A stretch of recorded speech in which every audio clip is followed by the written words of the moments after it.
Kwa hivyo Mwenyezi Mungu ibada ukwisha nyasa kwemele bulai. Mkuchaka kwa fundo kumanya kwa bobe ya sawe kwe. Takata itania rulemu katika jina la Yesu abadi kushindwa. Saida kama Yesu kupita mambo kwe. Amina.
Tafadhali mama, tafadhali angalia upande hii mama ule.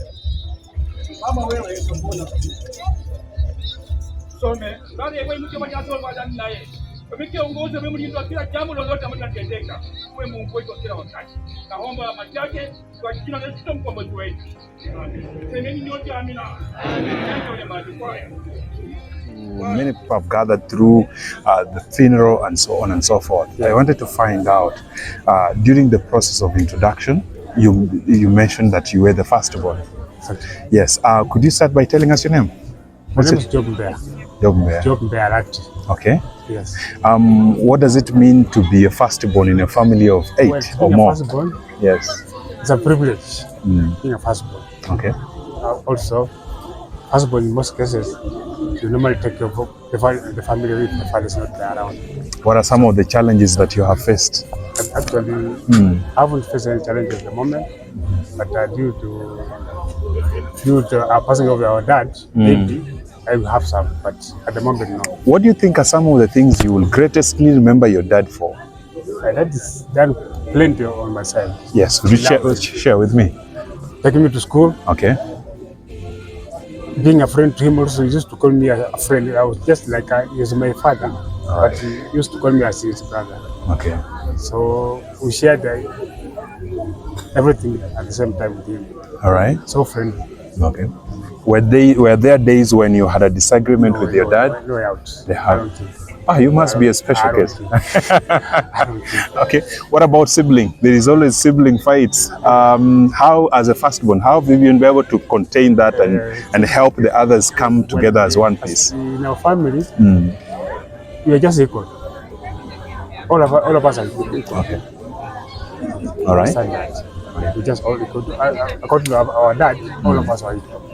What are some of the lessons you've learned from your dad? Well, he has taught me several things. Actually. Yes. How to stay with people, how to cooperate.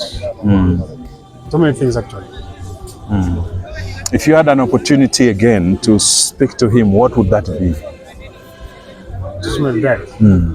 Well, the only thing I can tell you, stay wherever you are, because now you have left us, but God be with him. My name is Arida Amadi Opayi. Yeah. I'm born in this family. The fourth born. Yeah. To be number 4, you are just in the middle. So if anything, they want to do anything in the family, they go to the first ones, and then you just support because you are among the first one. You just support them. Yeah.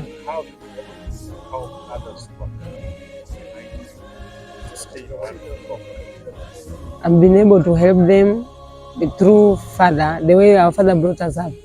Father brought us together to love one another, to help one another, and do everything together as teamwork. Are there days as number 4 in the family where you have struggled with other siblings? Dad had to come to help? No. Dad taught us to love one another. Yeah, because he was so loving. He wanted us to be the way he was, and very humble. What are some of the lessons you've learned?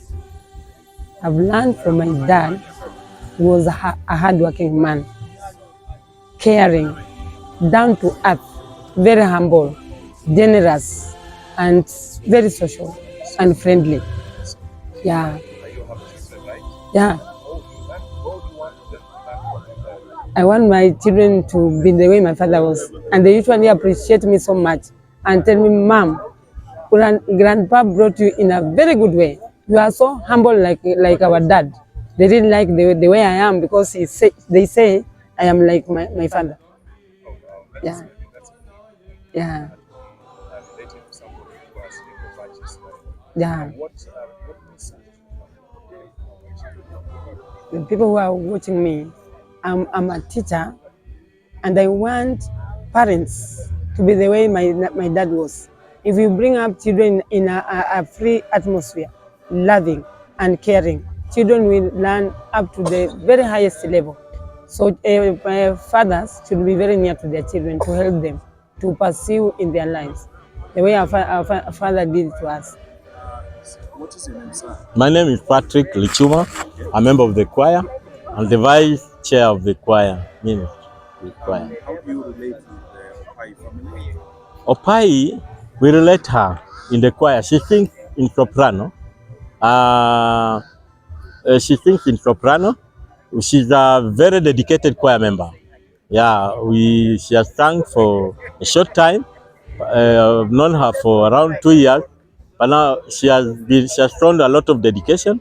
And even back home, I call her auntie because this old man who is resting here, is my uncle. Alati, Yes. if I am right. Could you start by telling us your name? My name's Samia Sava, and my sister, she's married in this at this place. Okay. Yeah. What are some of the things that you have learned from the late Mzee Johnstone? Mr. Johnson, as I can call him, is my father-in-law.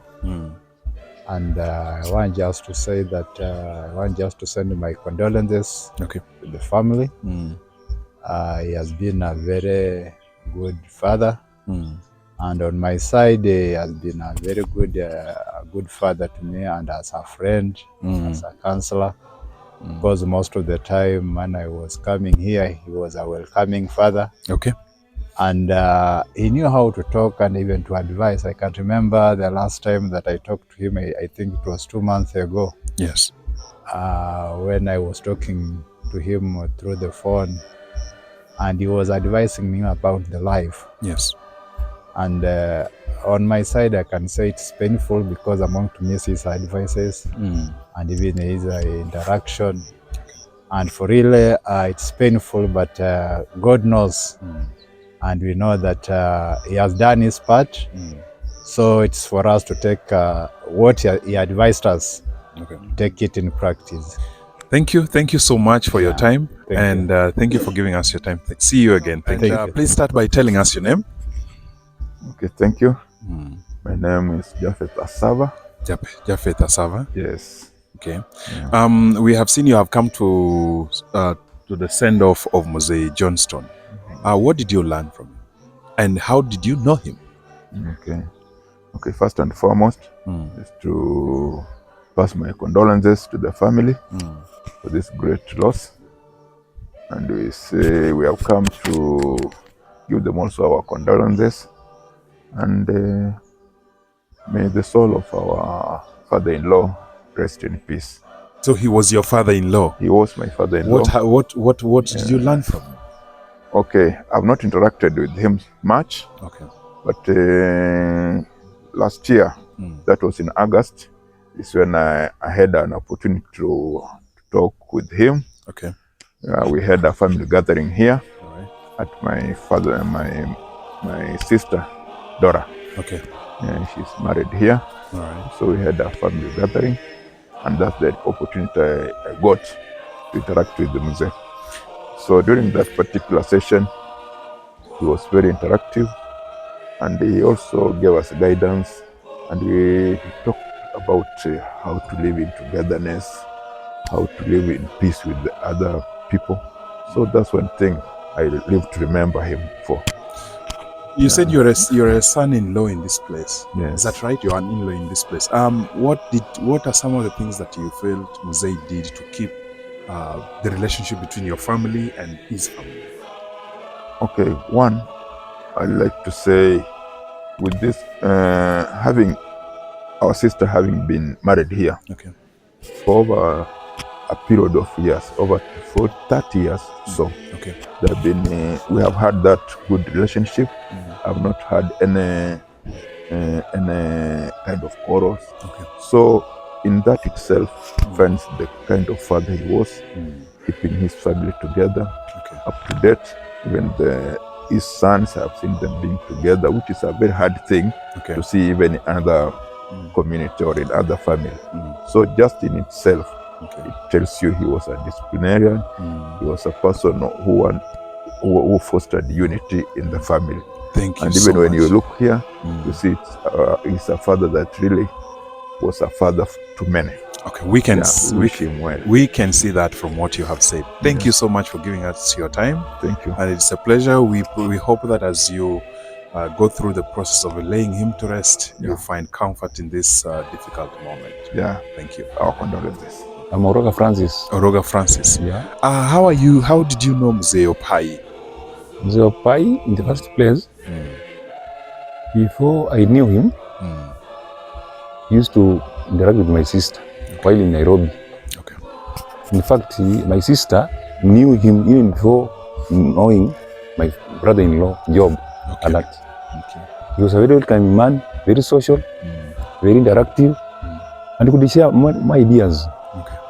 He could even call me, trying to advise me on social life, how to interact with my sister, with the other sisters and brothers-in-law. Has been a mentor. And more so, he also told me how he has been able to manage his life up to his age, Being his age is not easy, as me, True, yes. He is passed on at the age of 88. 88, yes. Very rare. That's quite rare to find. Very rare thing, but what you can say is that you wish him all the very best. Okay. Let him rest in peace. Even if he is gone, but he live in our memories. Okay. We have learned quite a lot from him. Okay. In fact, looking at his status, even if he was sick, could not show it. He used to provide with the family. Okay. Could go as far as even visiting the siblings. Okay. Meaning that he also have to make that relation. He built the relationship. Yeah. What are some of the lessons that you have learned from Mzee Opayi that you would want the young people or an average father in a family to be able also to learn? One, tolerance. Tolerance. Perseverance. Perseverance. In every situation, there is also a solution. You should never give up in life. All right. Fight up to the bitter end and all will be well. Thank you. Yeah. Thank you so much. Yes. Thanks for creating time. Thank you so much. All right. Okay, thank you. My name is Nicholas Msiko. Okay. I'm privileged to be part of the family Right. that is gathering here for this last ceremony of Mzee. Who was Mzee Opayi to you? I've known him through my aunt, Okay. who is married to his son. All right. Yeah. What are some of the things in your interactions with Mzee Opayi that you have learned from him? Though not many interactions. I think we've met twice. He has been a welcoming person. The last 2 times I've been here, I saw him as a welcoming person, jovial and social.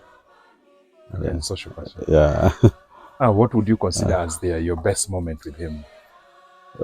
When you meet somebody you've never met and you easily strike a rapport with them, then for sure that is a good person. All right. Thank you very much. Is there anything else you'd like to share with us, maybe that you know about him?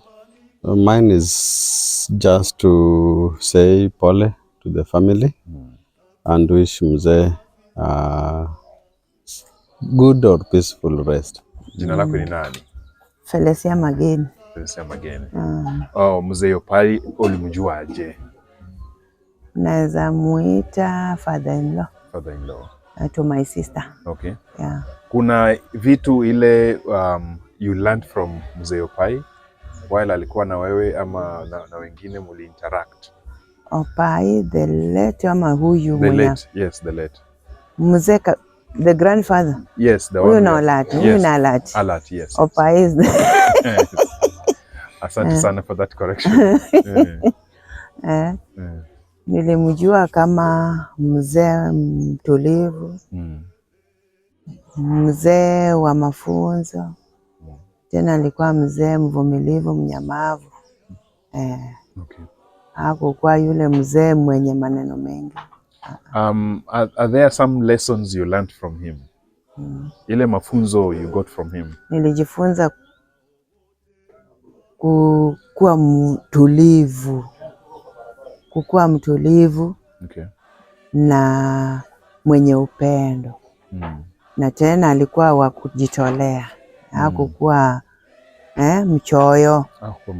Kwa sababu for the last time nikikuwa hapa, was it in February, March. Alinishikia kuku nikaenda naye. Unafaa tupee hiyo kuku pia. Ndio sababu nilikuja nikabeba kuku nikakuja nayo hapa. Kwa sababu alinishikia kuku akaniambia hii kuku. Omwana wanje. Oire ije yarure. Na ndicho hana ondereho. Asante. Asante sana. Asante sana mama. Asante sana. Salama. Yes. Aha. Sasa tuambie, who are you to the late Alati Opayi Johnstone? The grandson. Okay. Yeah. The grandson. Kuna lessons you learn from Mzee Opayi Alati? A lot. He was and what are some of those lessons? First thing, he was my role model. Then he was a happy man. You can say it in Kiswahili. Alikuwa mtu mwenye furaha. Alikuwa mcha Mungu. And he was a very good man. I was here last year December with him. Tunasikiza rumba pamoja. Ananiambia mawaidha. As the grandson, he used to tell me that you'll go far. You'll go far. I didn't know that was the last word from him. So my grandpa, he was the best. Yeah. We can see you're getting very emotional because you have strong memories of him. Yeah. Do you have lessons that you learned from him that you would also want to implement in your life? Yeah. The first thing I learned from him, always work hard. And you need to focus about something that you want. He used to call me a soldier when I was in primary school. A soldier. So that the soldierism came in my heart, came to me until I became one of them. One of them. Yeah. Okay. Well, that's a great lesson. Yeah. Were there difficult moments that you have been into that Mzee helped you to be able to overcome? The difficulties which was there, okay, most of the time he was not here because he was doing some job in Uganda. So mimi nilikuwa from mdogo. So mambo mingi sikujua zaidi. Nimekuja kujuana na mzee vizuri ila wakati ambapo nimemaliza shule na wakati ameritaya. Okay. Yeah. Okay, asante sana. Is there anything that else you would like to share with us about him? The only thing I can say, acha Mungu ailaze roho yake mahali pema peponi. And God has a reason for everything. Yeah. You have lost an hero to this family and we shall miss him. Yeah. Barikiwa. Habari mama? Mzuri. Uko aje? Niko poa. Tumewaona umetutembelea. Majina? Majina ni Miriam Wetindi. Miriam? Wetindi. Miriam Wetindi. Nimeona umekuja mazishi ya mzee Johnstone Alati Opayi. Alikuwa nani kwako?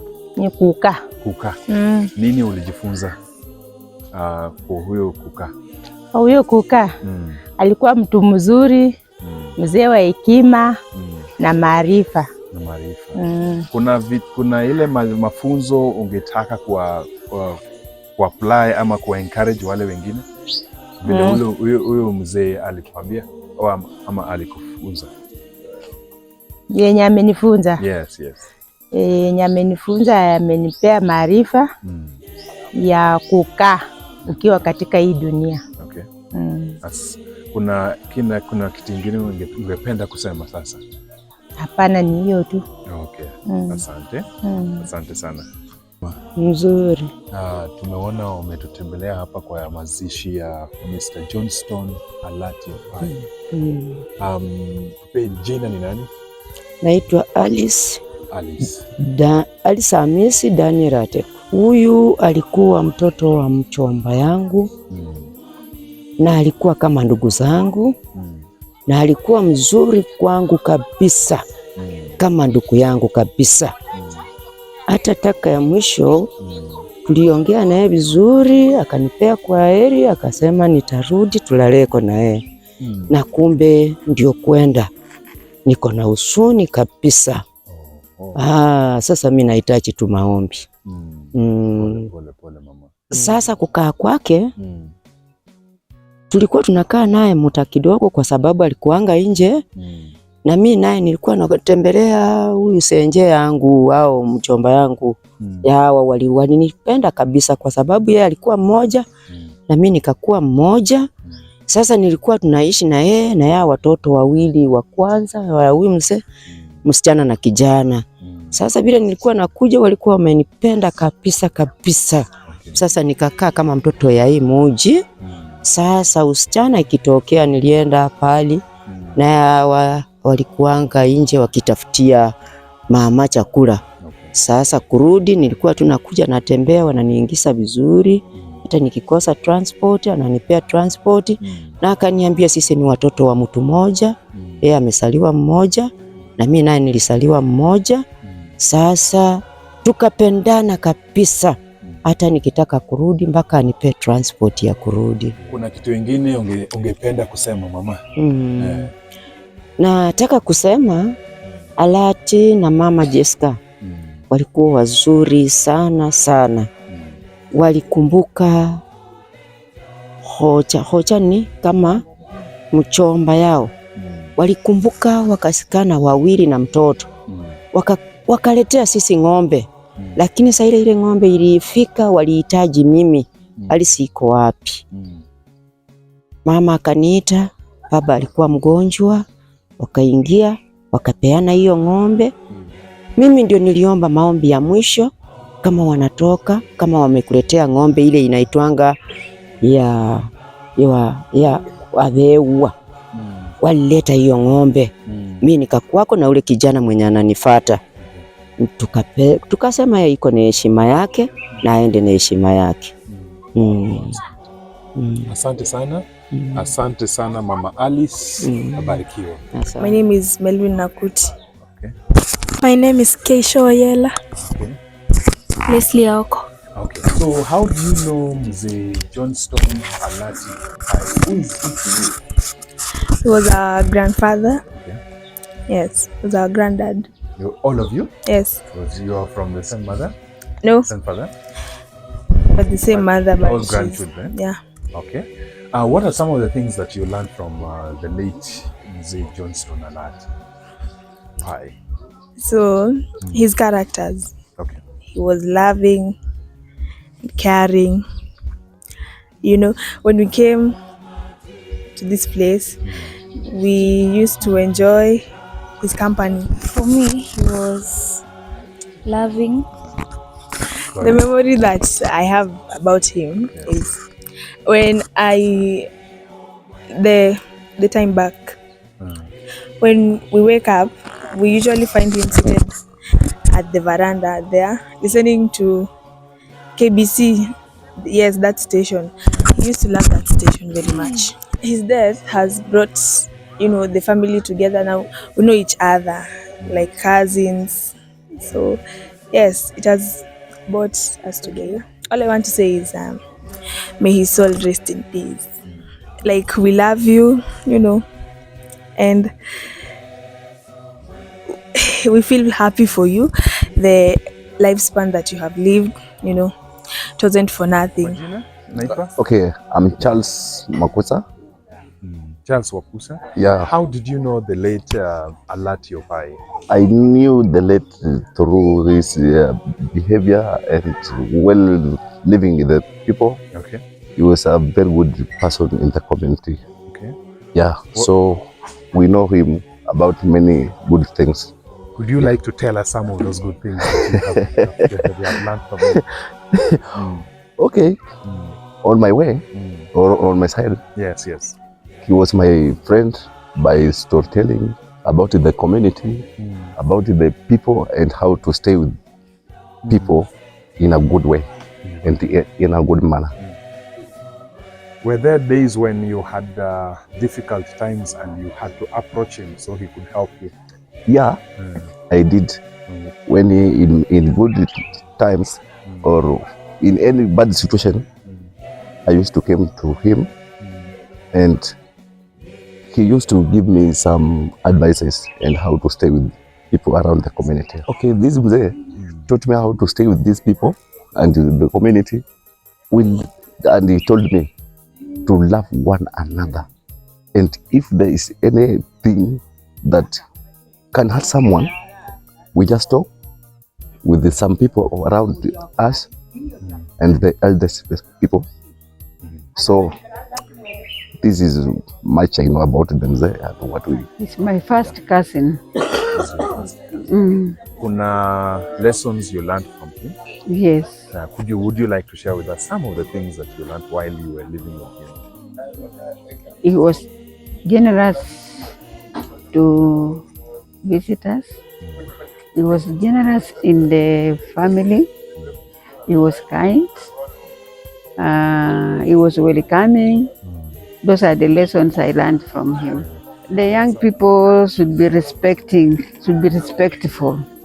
to the elders, because he was so respectful to the elders.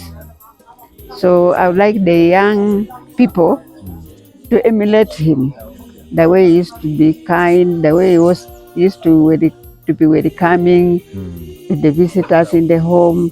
He was uniting the community. Yeah, I would like them to be like them. Let him rest in peace. Where he has gone, we shall also go there. Let him rest in peace. Habari ya leo? Ni mzuri. Unaitwa? Naitwa Mother Hamisi. Mother Hamisi Senje. Kwa hiyo jina Senje. Mother Hamisi Senje. Asante. Nimeona umetembelea leo, hata kama tuko na mazishi, watu wanalia, emotions zina run high.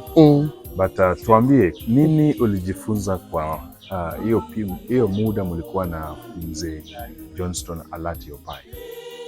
Nilijifunza kitu moja, uvumilivu na kujenga watu, yani advise watu na kupatanisha watu pamoja. Ningependa vijana waike mfano ya mzee, kuwa na uvumilivu, wasiwe na hasira, wasiwe na kukonganisha watu ama utanganyifu ya watu. Anadanganya mtu, amechukua kitu yake ameweka. Mzee hakuwa hivyo. Mzee alikuwa mtu straightforward. Ungekuwa na uwezo kumuongelesha ya mwisho, ungesema nini? Uongelesha mzee Opayi? Ningesema tu aenda pumzike salama. Siku yake ilikuwa imefika, but tulikuwa tumempenda sana na Mungu naye akampenda sana, but aache amani kwa boma yake. Asante sana. Asante sana Senje. Asante. Barikiwa. Asante. Habari Senje? Mzuri. Tunaona umetutembelea leo. Majina? Kwa majina naitwa Ruth Amtete. Ruth Amtete. Welcome. Family ya Amtete, si ndio? Okay. Ruth Amtete. So tuambie, how did you know mzee? Mzee nilimjua. Alikuwa mzee mkarimu. Alikuwa wa upendo. Alikuwa kukaribisha wageni. Na kama angeona jambo, yeye hakuwa na ficha. Alikuwa tu anakuambia hili ni kosa, hapo umekosea, siku nyingine usirudie tena.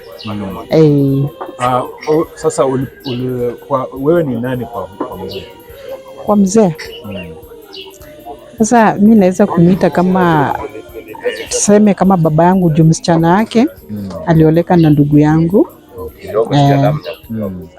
Asante. Sasa mama, tuseme alikuwa mtu wa kuencourage watu, ama mtu kama kuna jambo umekumbana nalo, usiwe na hofu. Kuna wakati inakuja na itakuja kupita.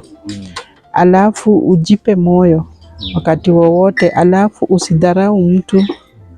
Mtu akiwa na shida unamsaidia ama unampea mawaida. Kuna kitu utamiss sasa vile mzee ameenda hivi.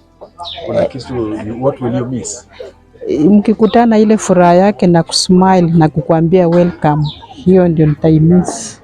Siveni wewina Johnstone Alati. Omanyambwe na mwana omanyambwe na ulanga mbwena maremo konyo. Maremo ni nduku yanje. Emyaka chichio ntianga. Ekiura echichio. Ise ndebura 1935. Huyu yuko nyuma yangu.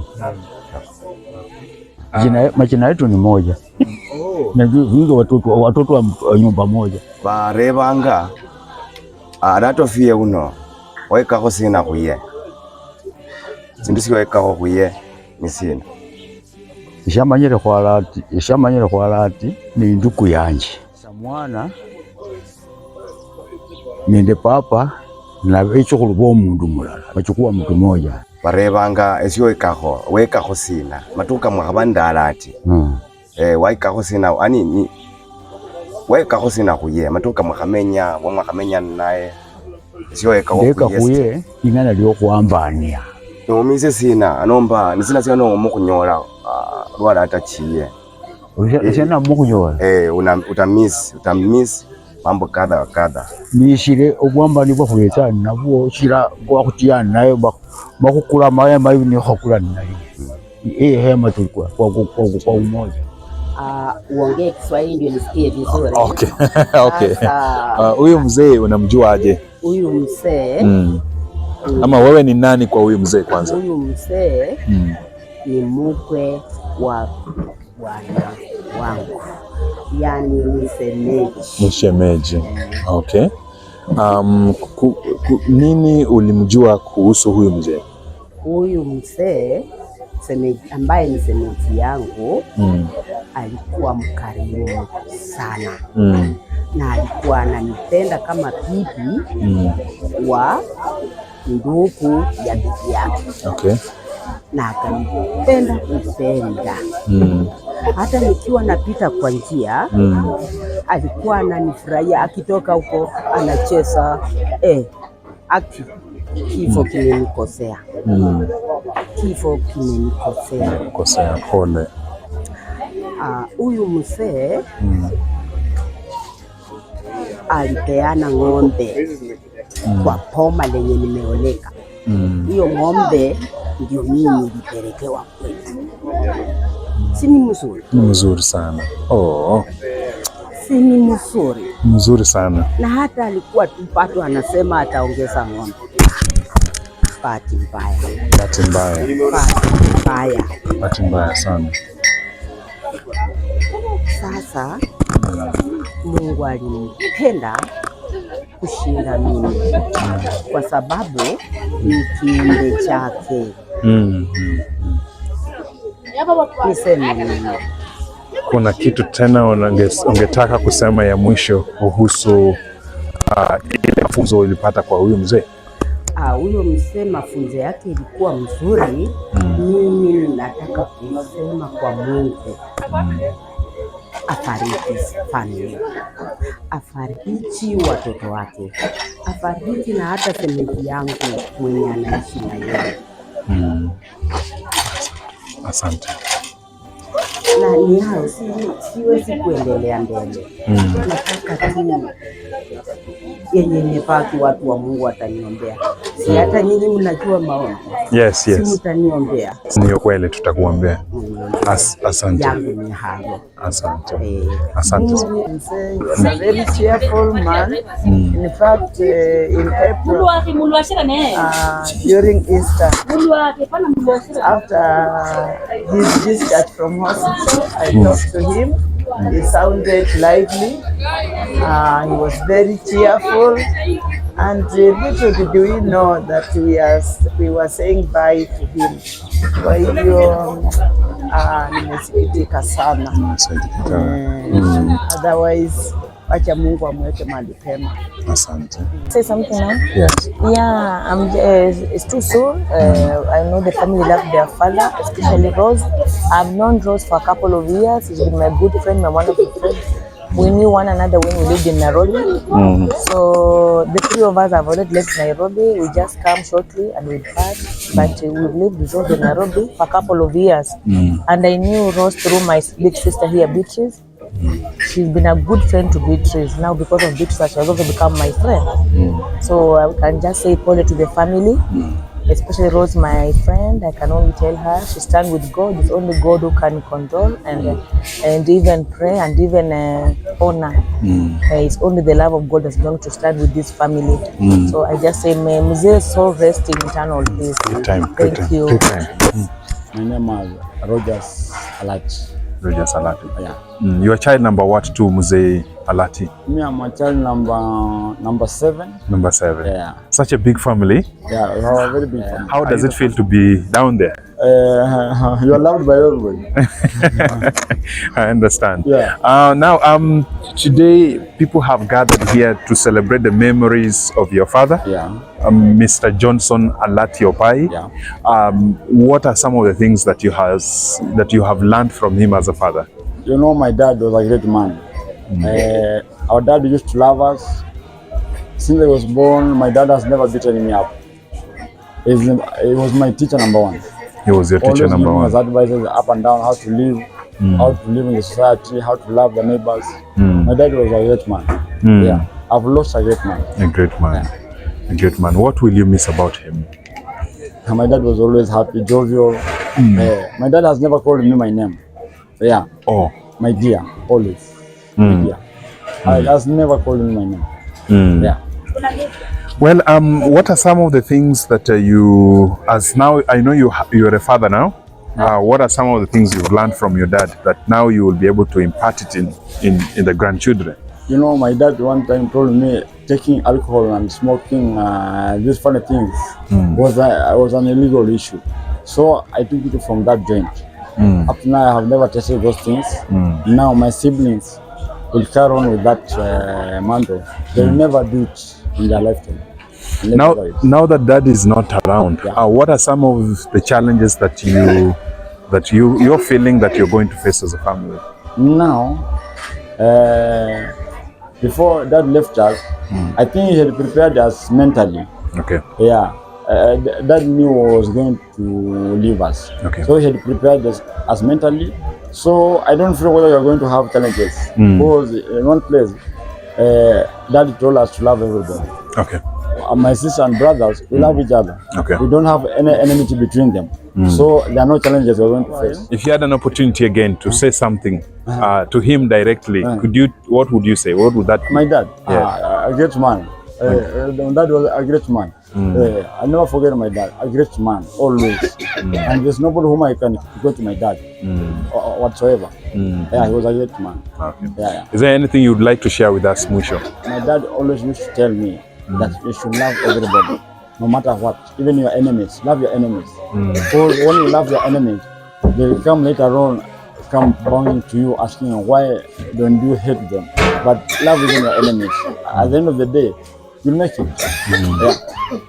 Don't keep grudges always. Okay. Yeah. Don't keep grudges. Yeah, don't. And such a wonderful lesson. Yeah. I thank you very much and for creating the time. Yeah. I know the family is grieving right now, but you people need to stay strong. We are strong. There is help from the heavens. We are strong. We have been prepared mentally, but in a few cases here and there, maybe at times people, that feeling at times. But Dad had prepared us mentally. We said, let him go rest. Okay. Because that's done enough. All right. Yeah. Thank you so much for that. All right. Yes, Rose, everybody's gathered here today to commemorate the day that your father passed on, and also the day that he is to be laid to rest today. We have seen so many people around, and to us is a sign that he was such a great person. Now, would you like to introduce yourself to us? My name is Rose Opayi. Okay. And you are among the children of the late Johnstone Alati Opayi. Is that right? Child number? Number 2. Child number 2? Yes. Oh, beautiful. How does it feel to be? Firstborn girl. Firstborn girl. How does it feel to be? Great. Oh. I'm like their mother. You're like them. I'm mother to everybody. Beautiful, beautiful. So what are some of the things that you have learned from your dad? Very many things. The first one, Yes. bravery. The next one, love. Love. The next one, integrity. Integrity. Smiling all the time. And smiling all the time. Slow to anger. Yeah, okay. Those are some of the things I've learned from my Slow dad. to anger. Wow. Were there days as you were growing up as a child, you had a challenge and you reached out to him? And what was that challenge? And how did he help you out? As a child, we had very many challenges because I was born from a humble family. Yes. My grandparents were very poor, and my dad, he wasn't a rich man. He used to work in Uganda at some point. Okay. Then there was a time the Kenyans were told to leave Uganda to go back home. So that's the time he came back to Nairobi. Okay. Now when he came back to Nairobi, he's a printer by profession.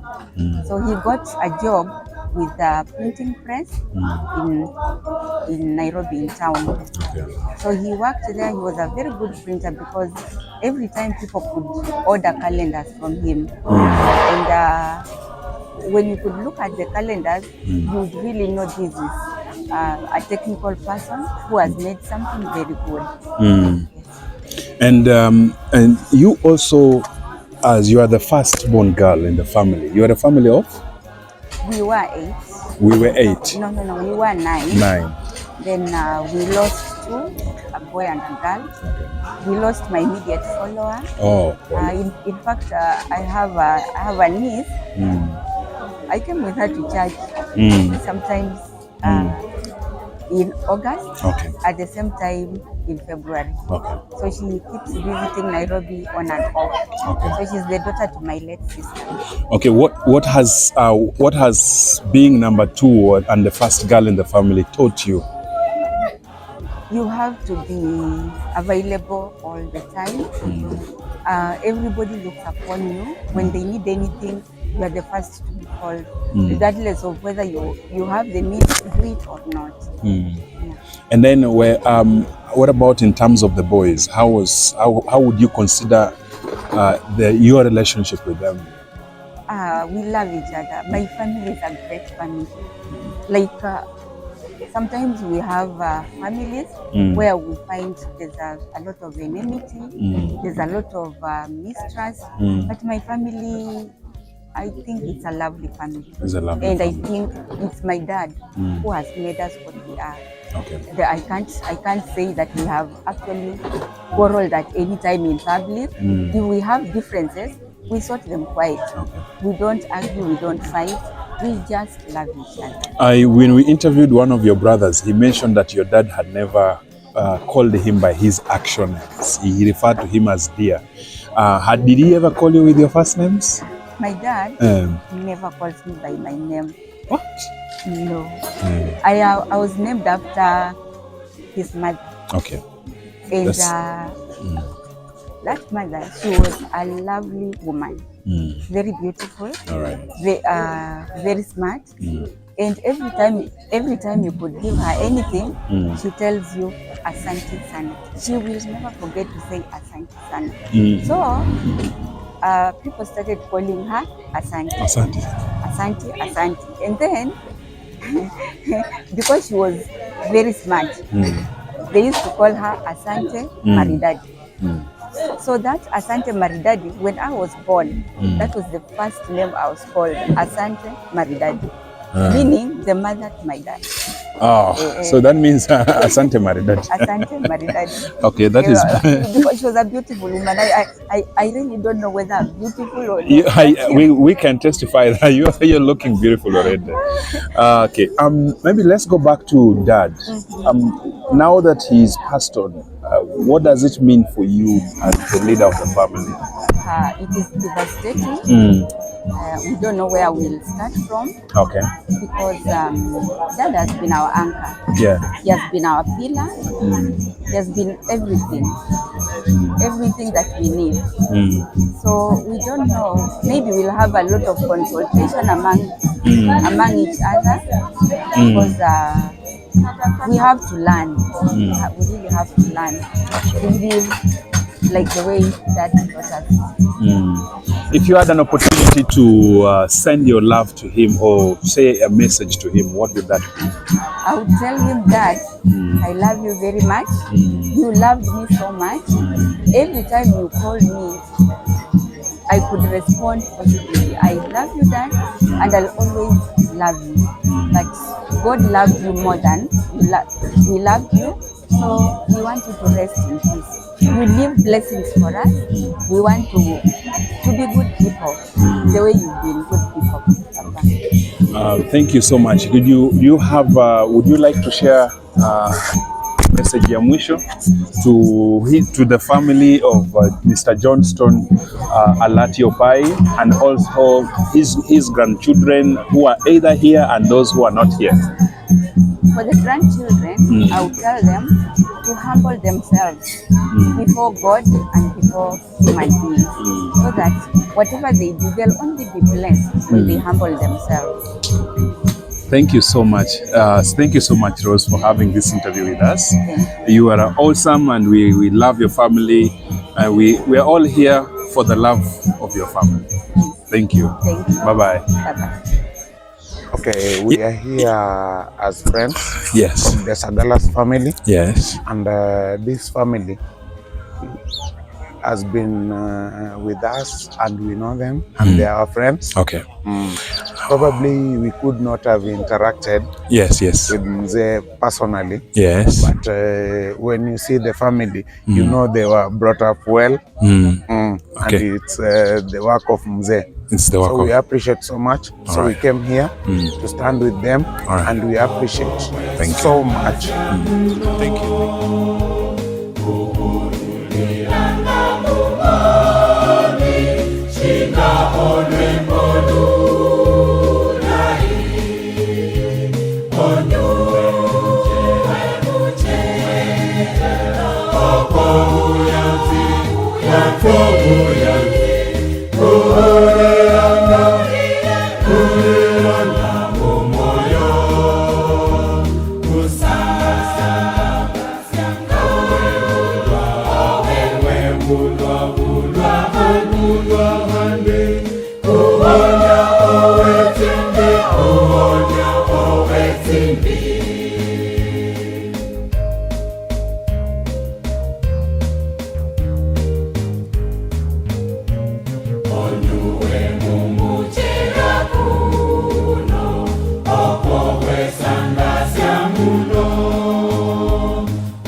Oh